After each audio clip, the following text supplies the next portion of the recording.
So welcome everyone. Going to do a run through of 1022 JLKs, and this is the first full run with this unit. I've sort of had it sitting there for a while, but I haven't had a need to use it. Now I did a sample run of a handful of projectiles and just quickly noted down there the basic range that I was going to be looking at. So I've come up with 6 groups, and I have sort of the cups set out. You won't see them, they're off camera. And going to go through and do this whole batch, and it's going to take me a very long time, so you're going to see quite a lot of this in fast forward. If you can be bothered, even if it's not fast enough, you can fast forward yourself. So let's commence. So as per usual, put it on, run the motor, so that makes sure that the projectile gets pulled onto the backstop. So if it's sitting a bit forward, the motor will pull it back. So we can see it's on the backstop. We stop that and we calibrate. This unit's been warming up probably for an hour, and it's quite stable in temperature.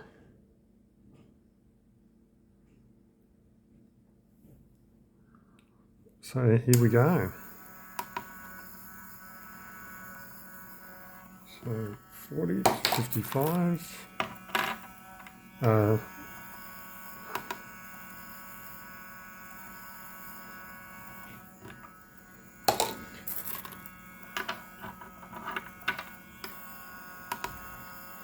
So I have no idea what the final distributions for these are going to be. So I am being a little cautious and doing it into bigger groups than I ordinarily would. But it does allow me to blend them together later on if I need to, and combine them just to get the numbers that I'm after. So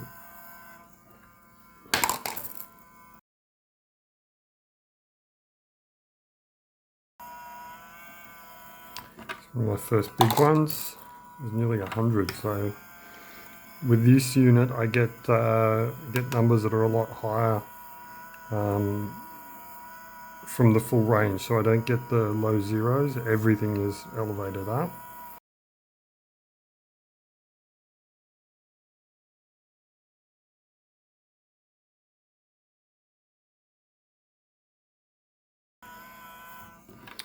So one thing that's necessary to point out with these types of devices, because you are spinning them, and you can see the reading change. Now, I can look at that reading, see it change, and judge for myself how it's behaving.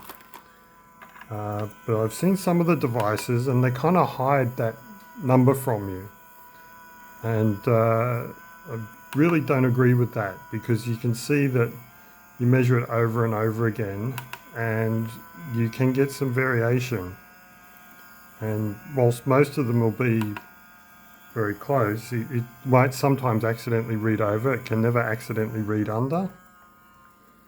If it's hiding that from you, you're not really in a position to know and remeasure or take it into account. You just see this big number, and you really can't tell. So it's one of the things I don't like about some of them. I do prefer to actually, although it is information overload, but I do prefer to show the numbers and make the decision myself.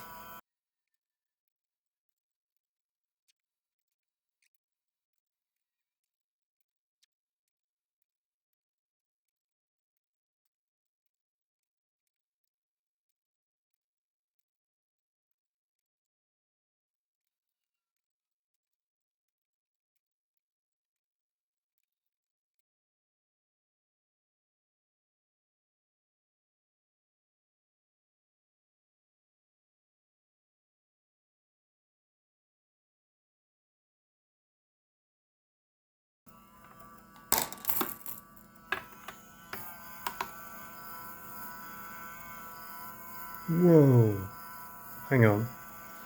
This one here, you'd think it's low. Projectile's not spinning, it's stuck. It wasn't spinning.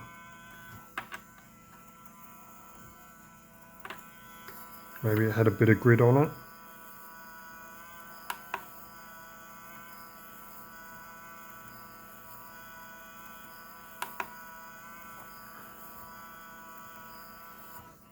And the grit stopped it rotating.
There's actually a flaw on this. There's a bump that's catching.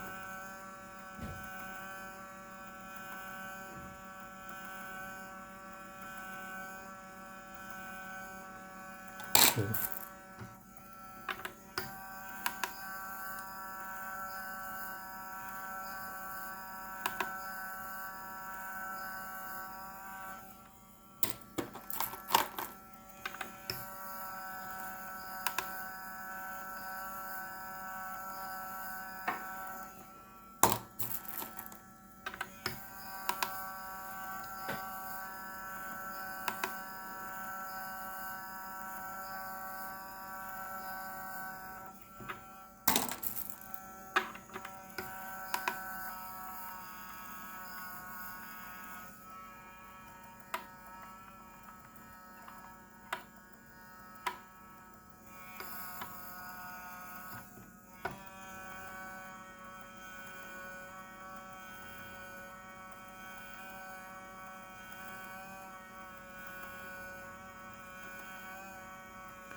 There's a mark on the bottom here.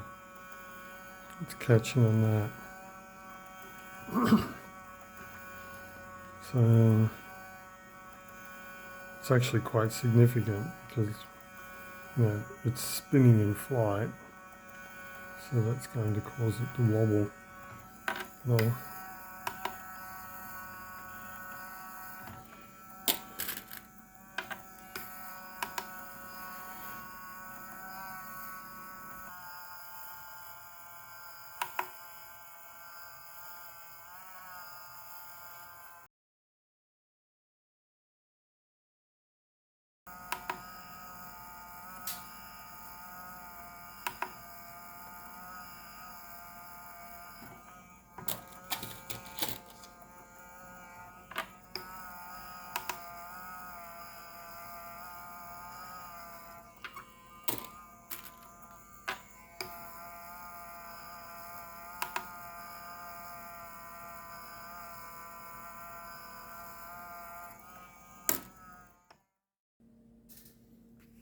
Well, I've had to pause the loading because it's bedtime for the kids and pretty late for myself. So this is as far as I've got. So for the 1,000 projectiles, I've managed to get there. Now, The ranges was 0 to 40, 40 to 55, 55 to 65, 65 to 75, 75 to 85, and over 85.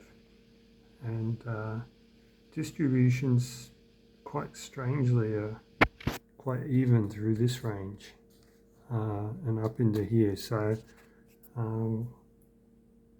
it's yeah, going to be very interesting in how I batch them out, but it would seem that these ones here are quite good.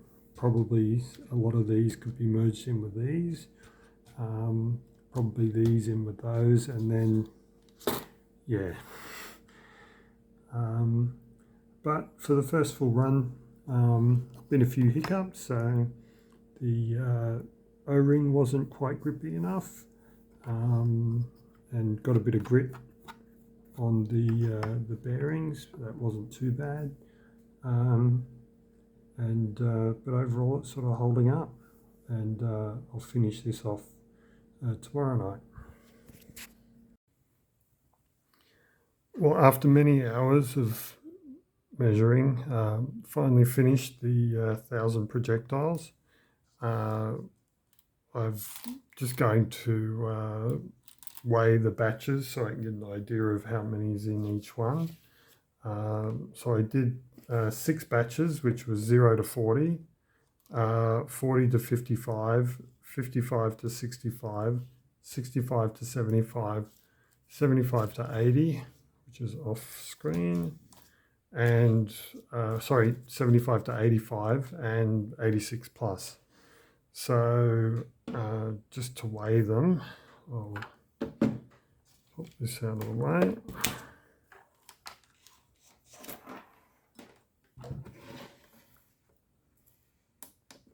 Apologies for the glare. See if I can't do something with that.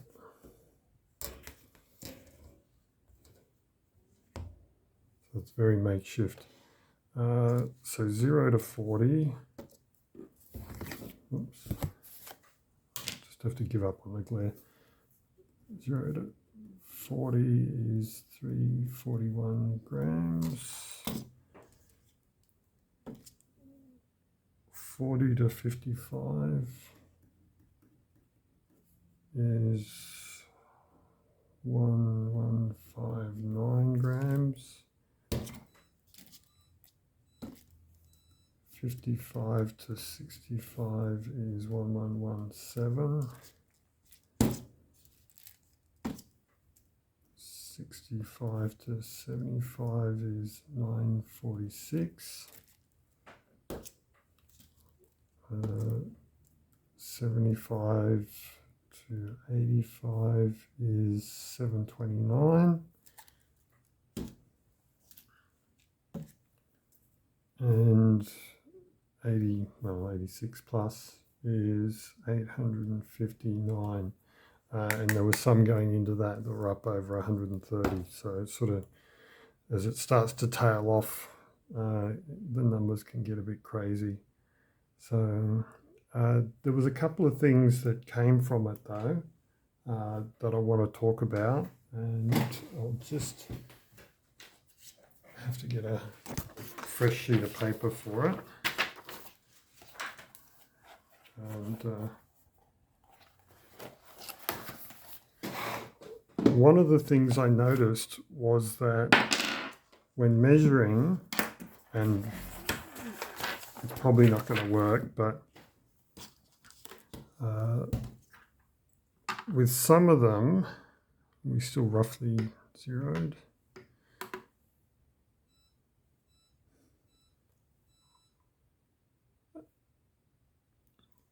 Yeah, with some of them, it would very, very quickly get to its final number, and with others, it would sort of get to a high number and then creep up slowly a bit more than that.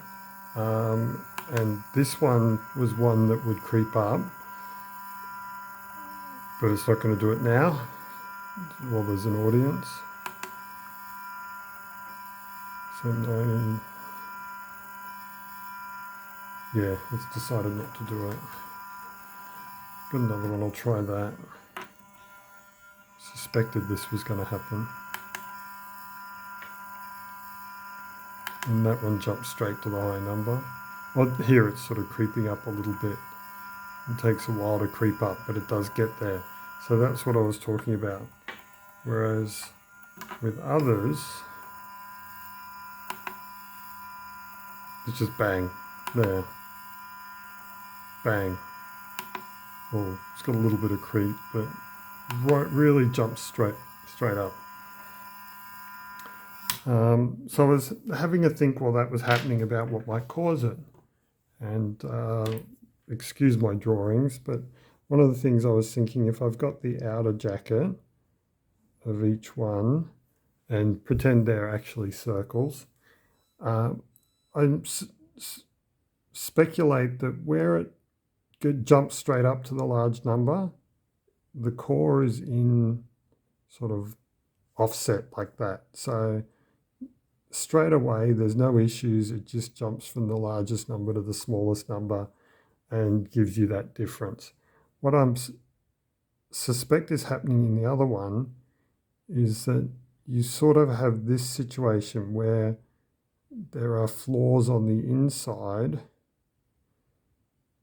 and whilst it's able to measure that, it's harder for it to detect these bits, and it takes a while for the averaging to get there and sort of hit it. So that's one theory. Hopefully that's shown up all right as I've drawn it. So I suspect that's what's happening.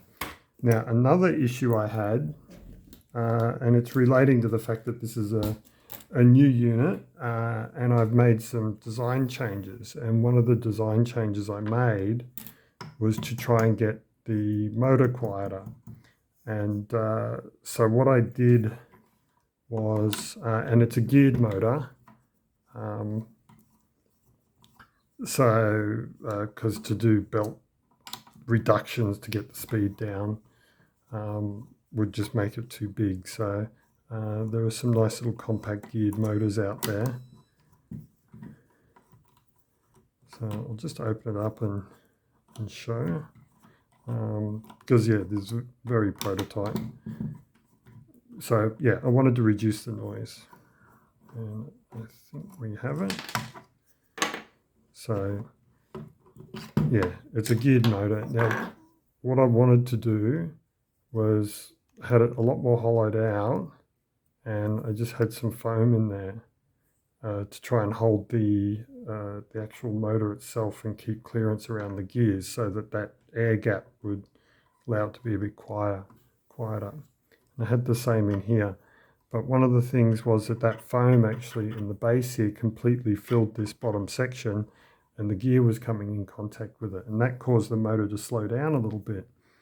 And the consequence of that was that it threw out, I detected it while I was measuring, and I thought this just isn't right, and then I could hear the tone change, and I went, okay, there's something impeding the motor speed. So I had a look at that, and I was able to sort of fix that. The consequences didn't require me to rebatch the whole thing, mainly because it tended to make them worse. So it just moved them into a worse batch. I mean, having a bad one in your good batch is no good. Having a good one in your bad batch, it's not going to kill you. Doesn't really matter that much. So I kind of just left it and moved on. So, but it did indicate that, yeah, I've got to make sure with this newer design, or at least where I'm going to try and reduce the noise using some insulation or some padding or whatnot, that I need to be cautious about keeping clearance around the gears. And yeah, I would say though that trying to reduce the noise was not successful. It was still as noisy as ever. And at the same time too, the noise actually helped, because if I didn't detect the tone change, I wouldn't have realized that the speed change was there. Maybe I'll just not worry about it and leave it as is. But for now, the unit's very different in the numbers that it puts out. The batchings are a lot more spread out, I would say. Well, actually, it's hard to say, because I did batch it into more. I think previously I'd batch it into just 3 or 4 groups, and but this time I didn't know where I was going to end up, so I did more, and I'm pretty sure I'm going to merge a couple of them, and we'll see how we go from there. But for now, end of the full run of this, and I'll have to go and edit this and do a lot of fast forward, and we'll just see where we get to. So thank you for listening.